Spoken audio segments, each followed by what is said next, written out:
नमस्कार दोस्तों, आपकी दोस्त तासा डेजी एक बार फिर से स्वागत करती है आपका अपने YouTube चैनल तासा दी प्रेरणा पर।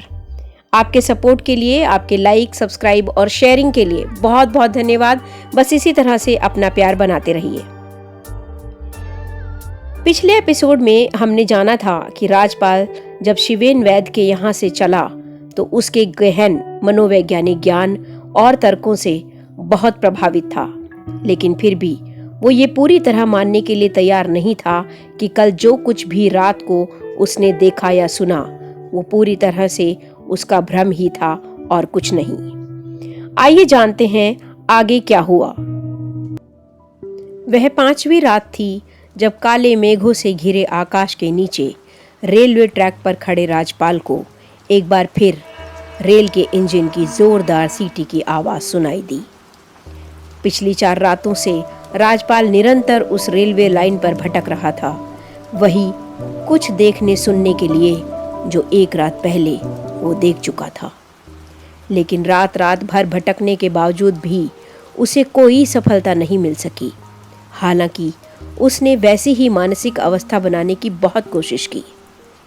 फिर आज 5वें दिन आधी रात के समय, जब वह पिछली रातों की तरह उसी अनुभूति की तलाश में भटक रहा था कि अचानक इंजन की सीटी की आवाज़ सुनकर चौंक पड़ा। उसने गर्दन घुमाकर देखा, अंधेरे में पीली आभा दिखाई दी। फिर सीटी गूंजी, रोशनी उसी ओर बढ़ती चली आ रही थी। फिर रेलगाड़ी के चलने की जोरदार आवाज़ें भी सुनाई देने लगी। वही उस रात जैसा दृश्य फिर से साकार होने लगा था उसके सामने। लेकिन इस बार राजपाल पहले की तरह अपने स्थान पर जड़वत नहीं खड़ा रहा, बल्कि वो उछला और तेजी से एक और भाग लिया। वो न गाड़ी की दिशा में भाग रहा था और न ही उसके विपरीत, बल्कि वो किनारे की झाड़ियों की ओर भाग रहा था। झाड़ियों के निकट पहुंचकर रुका और मुड़कर देखा। रेलगाड़ी का भूत अपनी चौंधिया देने वाली रोशनी चमकाता और भयानक आवाज़ें करता हुआ पूरी शक्ति से दौड़ा चला आ रहा था। इंजन की भाप के बादल उसके इर्द गिर्द फैलते चले जा रहे थे। साथ ही साथ रेलगाड़ी का भूत भयानक आवाज़ें करता हुआ उसके सामने से गुजर गया। रोशनी दिखाई दे रही थी, लेकिन इर्द गिर्द इतना गहन अंधेरा था कि कुछ भी दिखाई न दे सका। फिर भी भाप का बादल अपनी ओर आता देखा तो उसने सांस रोक ली अपनी। प्राणायाम का तो अभ्यास था ही उसे। दिखाई तो कुछ भी साफ नहीं दिया था, क्योंकि उस चौंधिया देने वाली रोशनी के बाद अंधेरा इतना अधिक काला और घना दिखाई देने लगा था कि हाथ को हाथ सुझाई ना दे। लेकिन फिर भी आवाज़ों के माध्यम से वो इतना ज़रूर कह सकता था कि उसके सामने से रेलगाड़ी तो क्या, 2 डिब्बे भी नहीं गुजरे। हाँ, इंजन ज़रूर गुजरा है। लेकिन रोशनी और अंधेरों की आंख मिचौली के कारण वो उसका आकार देखने में असमर्थ रहा था, किंतु इंजन के हेडलैम्प की ऊंचाई से अनुमान लगाया जा सकता था कि इंजन अपने पूरे बड़े आकार का था। राजपाल सांस रोके हुए उसी दिशा में देखता रहा जिधर इंजन गया था। पीछे से भी इंजन की रोशनी को देखा जा सकता था।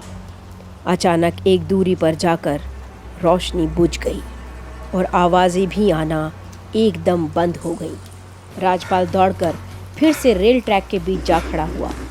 वो उसी दिशा में देख रहा था जिधर इंजन गया था। हवा में तैरता हुआ एक बड़ा और चौड़ा सा चौकोर डिब्बा उसे अपनी ओर आता दिखाई दिया। देखते ही देखते वो डिब्बा उसके सिर पर से गुजर गया। राजपाल एकदम मुड़ा और उस डिब्बे के पीछे पीछे दौड़ लिया, मगर डिब्बे की गति उससे कहीं ज़्यादा तेज़ थी। डिब्बे और उसके बीच का फासला बढ़ता चला गया। फिर भी वो उस डिब्बे पर नज़र रखते हुए उसके पीछे पीछे दौड़ता चला गया। बीच में ठोकर खाकर गिरा भी, मगर फिर फुर्ती से उठा और भागा।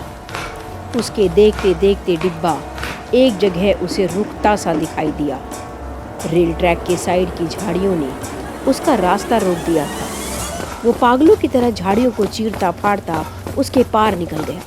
कुछ ही दूरी पर एक मकान था जिसकी ओर उसने एक तार को खींचते हुए देखा था। दौड़कर उसने उस तार को पकड़ लिया। मकान के भीतर से कोई उस तार को खींच रहा था, लेकिन राजपाल उसे मजबूती से पकड़े रहा। आखिरकार अंदर से तार छोड़ दिया गया। दरवाज़ा खुला। अपने सामने उर्मिला को पाकर स्तंभित रह गया राजपाल। उर्मिला भी उसे देखकर चकित रह गई थी और फिर अजीब सी आवाज़ में उसने पुकारा, बापू। उसके पीछे से शिवेन वैद्य निकल कर आया। राजपाल को पहचानकर शिवेन वैद्य ने मुस्कुराते हुए कहा, आखिर रेलगाड़ी के भूत को पकड़ ही लिया आपने। आप लोग और यहाँ? राजपाल, जो अभी तक अपने आश्चर्य पर काबू नहीं कर पाया था, भ्रमित और हैरान से स्वर में बोला, ये हमारे मकान का पिछला हिस्सा है। शिवेन वैद्य बोला, आइए अंदर आइए, आराम से बैठकर बातें करेंगे। और इसके बाद वे दोनों अंदर बैठकर बातें करने लगे। क्या राज था उर्मिला और शिवेन वैद्य का इस सब के पीछे? क्या ये दोनों ही सब कुछ कर रहे थे? क्या हुआ इसके बाद जानेंगे अगले एपिसोड में। तब तक मैं तासा डेजी एक बार फिर से इजाज़त लेती हूँ आपसे। इंतज़ार करिए अगले एपिसोड का और अपना ख्याल रखिए। नमस्कार।